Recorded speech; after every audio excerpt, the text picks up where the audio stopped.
Hello friends, science మెథడాలజీలో మిగిలిన bits ఈరోజు చూద్దాము. పదార్థాలు, శక్తి మార్పులు మొదలగు వాటి గురించి ఈ శాస్త్రం వివరిస్తుంది. శరీర ధర్మశాస్త్రం, భౌతిక శాస్త్రం, రసాయన శాస్త్రం, మెరైన్ బయాలజీ.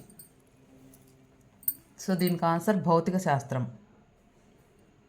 నెక్స్ట్, జ్ఞానేంద్రియాలను ఉపయోగించి వస్తువు గురించి కానీ సంఘటన గురించి కానీ చేసే ప్రక్రియలు. సమకాలీన ప్రక్రియలు, సమాపక ప్రక్రియలు, అసమాపక ప్రక్రియలు, మౌలిక ప్రక్రియలు. దీనికి ఆన్సర్ మౌలిక ప్రక్రియలు. శాస్త్రీయ వైఖరులు కలిగిన వ్యక్తికి ఉండకూడని లక్షణం విశాల దృక్పథం కలిగి ఉండడం, లక్ష్యాత్మకతను కలిగి ఉండడం, పుస్తక పఠనంలో ఆసక్తి కలిగి ఉండడం, మూఢ విశ్వాసాలు కలిగి ఉండడం. సో దీనికి ఆన్సర్ ఉండకూడనిది అంటున్నారు కాబట్టి మూఢ విశ్వాసాలు కలిగి ఉండకూడదు.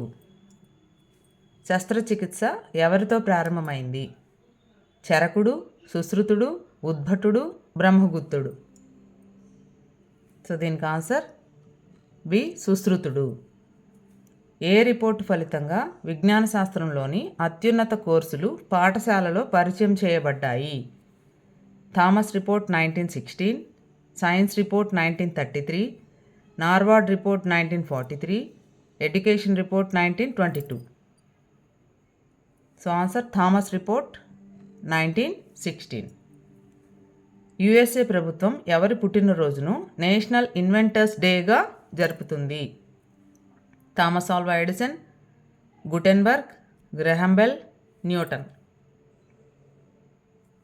So answer Thomas Alva Edison. ఆయన ఏం కనుక్కున్నారు? Electric bulb. అలాగే గుటెన్బర్గ్ అంటే జాన్ గుటెన్బర్గ్ ఫుల్ నేమ్. ఆయన ప్రింటింగ్ మిషన్ కనుక్కున్నారు. గ్రహాం బెల్ ఆయన టెలిఫోన్ కనుక్కున్నారు. న్యూటన్ అంటే ఇంక మనకు తెలిసిందే, గురుత్వాకర్షణ శక్తిని కనుక్కున్నారు. ఇంకా న్యూటన్ గమన నియమాలు ఎన్నో ఉన్నాయి.